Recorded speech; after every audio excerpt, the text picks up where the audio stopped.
En 2007, si mes chiffres sont bons, la République démocratique du Congo s'est engagée dans l'initiative pour la transparence dans les industries extractives avec pour objectif de s'assurer que les revenus issus des industries extractives soient utilisés de manière transparente et bénéfique pour le développement économique et social du pays. Aujourd'hui, Monsieur le Président, Jean-Claude Katende, sort fraîchement d'un atelier d'évaluation de la participation de la société civile dans la mise en œuvre de cette initiative. Il en ressort quelques points soulevés qui a été constaté et c'est avec lui qu'on a l'honneur de débriefer cela dans ce deuxième dossier du soir. Bonsoir et bienvenue. Bonsoir et merci. Alors, est-ce que vous pouvez déjà d'entrée de jeu, nous parler de cet atelier, de l'initiative jusqu'à l'exécution? Merci pour la parole. Je vais commencer d'abord par expliquer l'initiative de transparence dans les industries extractives signifie quoi. Parce que beaucoup, je ne pense pas qu'ils soient au courant et qu'ils connaissent cette initiative. Vous savez qu'il y a très longtemps que quelqu'un a dit que la République démocratique du Congo est un scandale géologique. Ce qui est vrai parce que nous avons des ressources naturelles un peu partout et particulièrement dans le cadre du secteur minier. Mais en même temps aussi, la République démocratique du Congo est un scandale de pauvreté. Comment se fait-il qu'un pays qui est riche en ressources naturelles, soit aussi un pays parmi les plus pauvres du monde. D'ailleurs, on dit que c'est notre malédiction. Exactement. Et c'est pour ça qu'on dit parfois qu'il s'agit du paradoxe de l'abondance. Plus on a des ressources, moins on est développé, mais c'est aussi la malédiction des ressources. On se dit que plus on a des ressources, plus on a des guerres, plus on a des problèmes, c'est que nous sommes maudits. Mais je ne suis pas dans cette perception-là. Vous êtes dans les solutions. Oui, parce qu'en fait, il s'agit tout simplement de la question de gouvernance. Il ne s'agit pas de la malédiction. Maintenant, pour sortir de cette situation, on a pensé qu'il y avait plusieurs problèmes. Et le plus important, c'est que dans les secteurs des ressources naturelles, particulièrement dans les mines, il y a l'opacité. Ça veut dire que les entreprises sont au courant de ce qui se passe. L'État est au courant de ce qui se passe dans ces secteurs, mais les populations ne connaissent absolument rien du secteur extractif. Alors, qu'est-ce qu'il faut faire?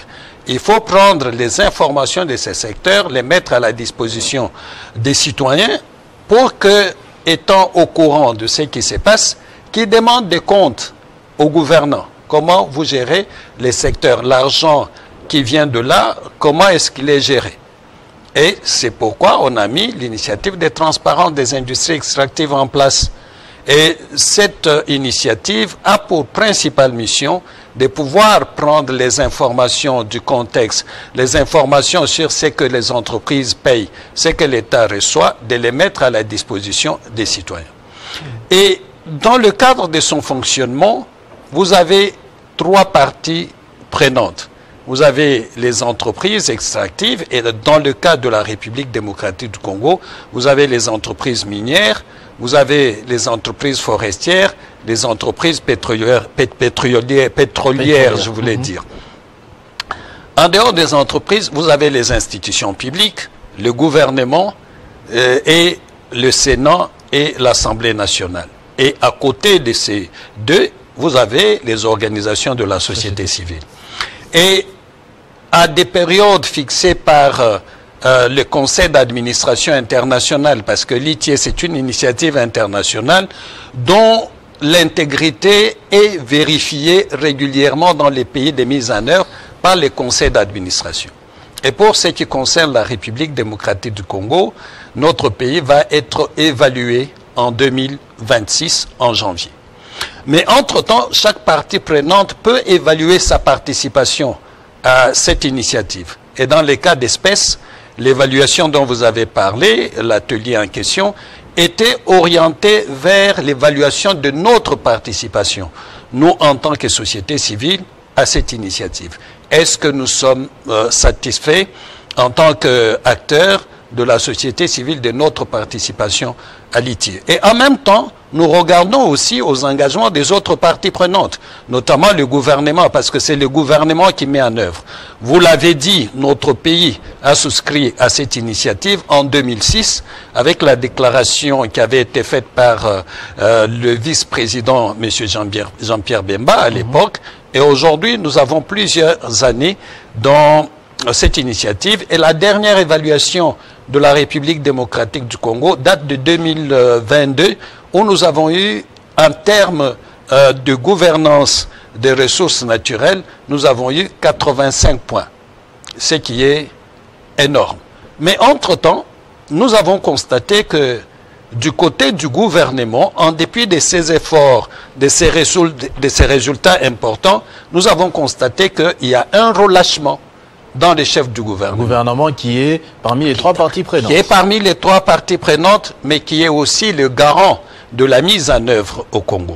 Et dans ce cadre-là, le gouvernement a plusieurs engagements, notamment mettre des ressources à la disposition, des ressources financières bien sûr, matérielles et logistiques à la disposition du comité exécutif qui est l'organe qui gère l'ITIE en République démocratique du Congo, mais aussi permettre à ce que les autres parties prenantes, les entreprises et la société civile travaillent dans un environnement où la liberté d'expression, la liberté d'association et la liberté d'opération sont garanties.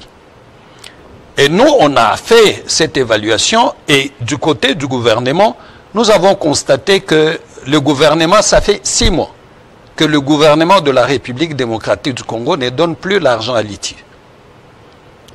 Or, nous avons un plan d'action et le plan d'action, c'est en fait les tableaux de bord où on a repris les activités qui vont être mises en œuvre pendant une année avec un budget. Et c'est sur base de ces activités-là, dont la principale est la production chaque année d'un rapport ITIE dans lequel on essaie de photographier tout ce qui se passe dans ces secteurs. Le gouvernement ne donne pas cet argent. Et là, il faut vraiment mettre en cause 2 ministres importants, c'est le ministre des Finances et le ministre du Budget, qui constituent aujourd'hui comme un blocage au financement des l'ITIE. Pour quelle raison? C'est ce que nous devons tous chercher à savoir pourquoi l'ITIE n'est pas financé. Vous avez remarqué ça à partir de quel moment? Non, on l'a remarqué il y a 6 mois. Nous avons plusieurs fois. Récent. Oui. On va dire c'est ce gouvernement. Parce que 6 mois, ça coïncide justement avec... Exactement, mais il faut dire que les difficultés ont commencé un peu plus avant. Vous allez dire en 2022, c'était 85, tout était correct. Exactement. Bon, il faut dire que sous le régime du président Kabila, l'ITIE recevait régulièrement de l'argent pour la mise en œuvre. Et vous savez que le président Tshisekedi a orienté son action politique sur l'état de droit. Et vous savez que la transparence dans l'état de droit, c'est un maillon très important. Et c'est pour ça que nous, on est étonnés que dans ces contextes, qu'on ne permette pas à l'ITIE de fonctionner normalement. Les bureaux de l'ITIE aujourd'hui n'est plus opérationnel. Le site internet de l'ITIE n'est plus opérationnel. Les agents qui travaillent pour les comptes de l'ITIE ne sont pas payés. Mais nous venons d'avoir des informations selon lesquelles le gouvernement vient de libérer, on a eu cette information avant d'arriver à cette émission, que vient de libérer une partie, plus de la moitié des sommes attendues pour le fonctionnement de l'ITIE. Mais ces sommes qui sont libérées, déjà nous disons que c'est une bonne nouvelle que le gouvernement ait pris cette initiative, qui est arrivée d'ailleurs après la déclaration que nous avons faite, où nous avons vraiment mis en cause... À l'issue de cet atelier. Exactement, où nous avons mis en cause le gouvernement par rapport au financement de l'ITIE. C'est une bonne chose, mais nous ne sommes pas satisfaits, parce que l'argent qui vient d'être dégagé ou décaissé va tout simplement servir au fonctionnement. Ça fait 6 mois que les gens, presque 6 mois que les gens ne sont pas payés, le loyer n'est pas payé. Donc globalement, l'enveloppe que le gouvernement vient de décaisser et pour laquelle nous disons que c'est une bonne chose, c'est une action encourageante, mais le problème c'est qu'on va payer en fait les agents et d'autres charges, mais le plan d'action ne va pas être mis en œuvre. Le gouvernement a l'obligation non seulement de dégager l'argent pour les agents, pour les fonctionnements, mais aussi pour la mise en œuvre des Si je comprends bien, cet argent, c'est de l'argent que l'on prend auprès de l'autre partie prenante, c'est-à-dire les entreprises extractives. Oui, je dirais oui et non. Oui, dans le sens que quand on paye, par exemple, les impôts, on paye les taxes, ça va dans un basket commun. Et c'est dans ces baskets où vous avez l'argent, par exemple, du ministère des Transports, l'argent, en fait, de toutes les taxes qui sont payées à l'État, qui sont perçues par la DGI, la DGRAD, la DGDA. C'est dans ce basket-là où on puise un pourcentage pour donner à l'ITIE. Parce que c'est énorme, parce que l'ITIE a besoin d'énormément des fonds pour travailler convenablement, ou bien c'est juste la mauvaise foi, on veut bloquer votre travail. Bon, quand vous lisez bien notre déclaration, nous disons que le gouvernement s'est abstenu volontairement. Le mot est à sa place, parce qu'il y a eu plusieurs lettres qui ont été écrites au ministre des Finances, au ministre du Budget, pour dégager cet argent. Ils n'ont jamais bougé. Et aujourd'hui, ils viennent de faire un pas, mais ce pas n'est pas suffisant dans la mesure où l'ITIE, ce n'est pas seulement les fonctionnements, mais c'est la mise en œuvre. La mise en œuvre comprend en fait la mise en œuvre du plan de travail, des activités qui sont prévues, notamment la collecte des données, parce que nous devons publier le rapport 2023, et c'est le rapport en question qui va servir de base à l'évaluation, à la validation de la République démocratique du Congo. Je vois que vous êtes entre-temps quand même soutenu par des partenaires techniques et financiers. Il s'agit de qui et ce niveau de dépendance et à quel pourcentage? Non, mais il faut dire que, par exemple, pour la mise en œuvre des activités du plan de travail, le gouvernement ne donne rien. Donc, l'argent qui sert aujourd'hui à mettre en œuvre certaines activités vient de la Banque mondiale, vient des autres organisations internationales comme la coopération technique allemande et bien d'autres. Et une initiative aussi importante pour le pays ne peut pas fonctionner uniquement sur base des fonds qui sont donnés par la communauté internationale. Ça voudrait dire, en d'autres termes, le message que nous passons, c'est de dire cette initiative n'est pas importante pour nous, donc vous pouvez vous en occuper. Or, sur le plan des revenus, l'ITIE a beaucoup contribué. Vous savez que, par exemple, pour ce qui concerne le contrat SICOMINE, il y a eu la révisitation de ce contrat. Mais le premier travail d'évaluation de ce contrat a été fait par l'ITIE. Et c'est après que l'inspection générale des finances est venue aussi donner un coup de main. Et aujourd'hui, grâce à ce travail fait par ces deux institutions, nous avons le 5e avenant qui fait rentrer beaucoup d'argent dans la caisse de l'État congolais. Et ces institutions qui ont participé à cette manne, qui ont participé à faire réviser ce contrat, devraient être encouragées, être soutenues. C'est dans ce sens. Mais au-delà des questions liées à l'argent, il y a un autre problème important qui nous préoccupe. C'est celui qui concerne la participation des acteurs de la société civile. Je vous disais tout à l'heure que l'État doit garantir la liberté d'expression.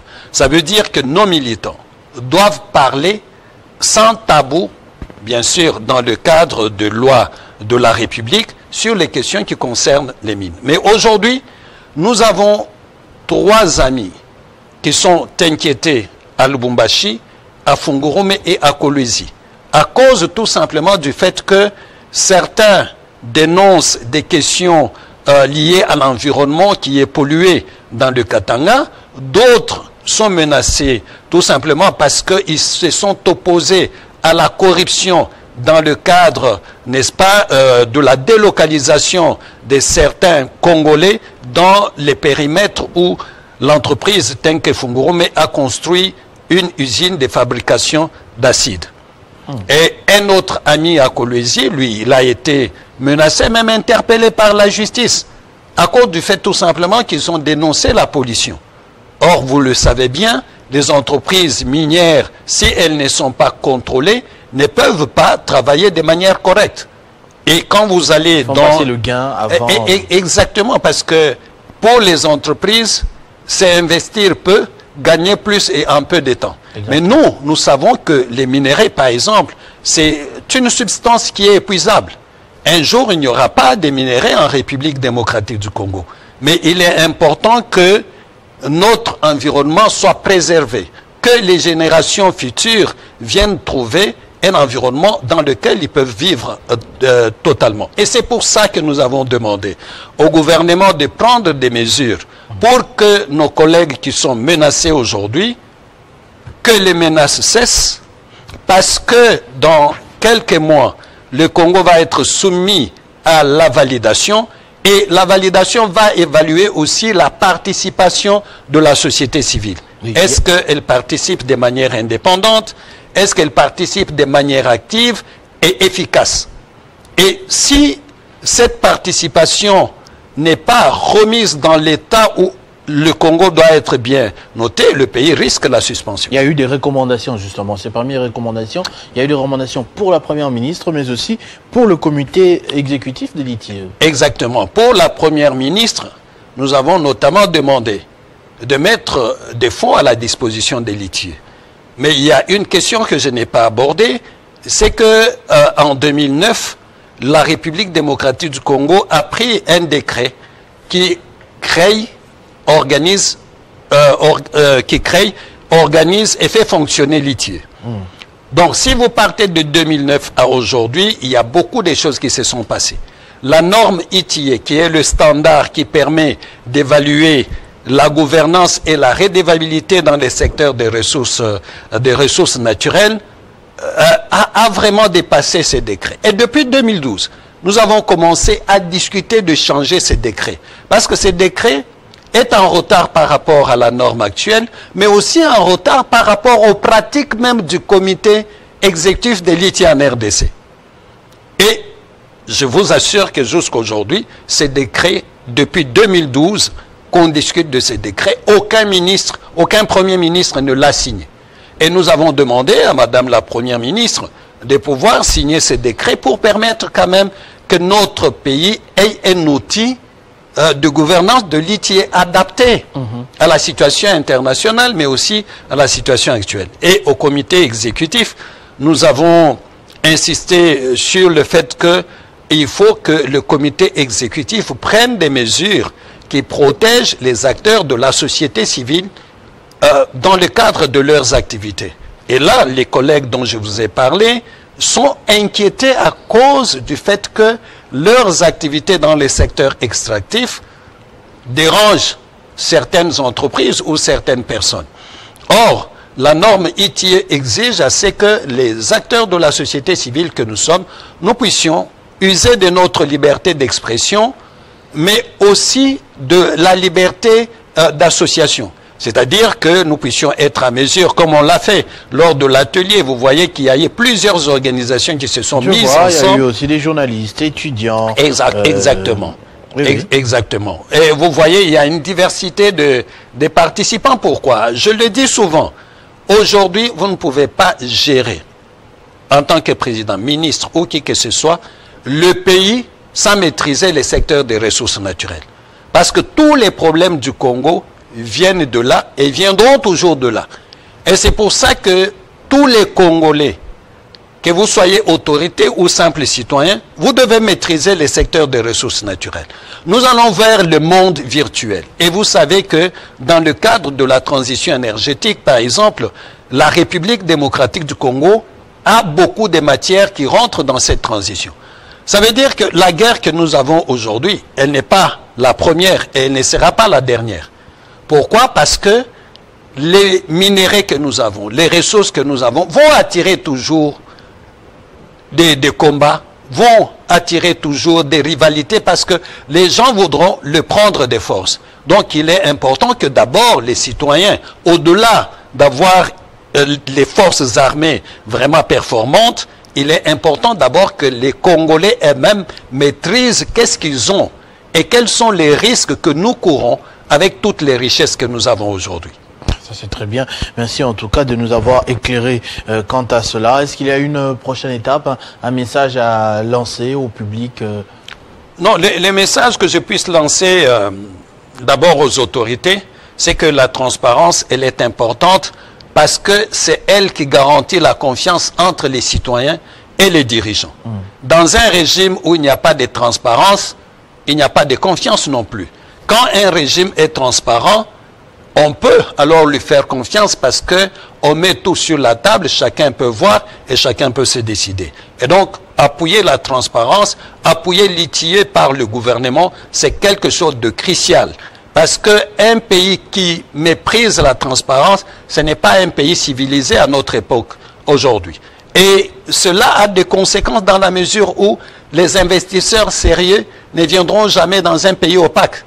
Les investisseurs sérieux ne viendront jamais dans un pays qui ne fait pas d'efforts pour aller vers la transparence. C'est vrai que nous avons la cotation dont je vous ai parlé, les scores dont je vous ai parlé, de 85 points dans la dernière validation de notre pays. Je pense que nous avons l'obligation de maintenir ce pourcentage, mais aussi d'aller plus loin, pour que quand même, dans un domaine donné, qu'on dise que la République démocratique du Congo a des bonnes performances. Maintenant, aux Congolais que nous sommes, nous devons militer pour la transparence. Nous devons militer pour la transparence parce que c'est important. Et donc, mon message, c'est de dire, où que vous puissiez être, si vous avez des relations avec certaines autorités politiques, que ce soit les ministres des Finances, que ce soit les ministres du Budget, c'est de lui passer un message de dire la société civile de la République démocratique du Congo veut que l'argent soit dégagé pour l'ITIE. Et nous avons dit que si l'argent n'est pas donné totalement comme souhaité par l'ITIE, la conséquence va être que la société civile va se retirer du processus. Et si la société civile se retire, il n'y aura plus d'initiative de transparence au Congo. Merci beaucoup, Président Katende Jean-Claude. On retiendra que la transparence, comme vous l'avez dit, est un pilier important, si pas essentiel, dans l'état de droit, c'est-à-dire le mode de gouvernance prôné par le Président de la République actuelle. Donc, il serait plus que normal que l'initiative pour la transparence dans les industries extractives soit soutenue convenablement par le gouvernement de la République. Merci beaucoup. Exactement, merci. De votre intervention dans ce Kinshasa direct. On se retrouve prochainement et on espère que la situation va se régulariser de l'autre côté. On espère. À tous et à toutes également, merci de votre attention soutenue. Il est 18h50 sur ma montre, donc dans 10 minutes, vous allez avoir la grande édition du journal de Joël Iselona avec les titres présentés tout à l'heure par Moïse Chamala. Entre-temps, portez-vous bien. Bonne suite de programmes sur Télé 50.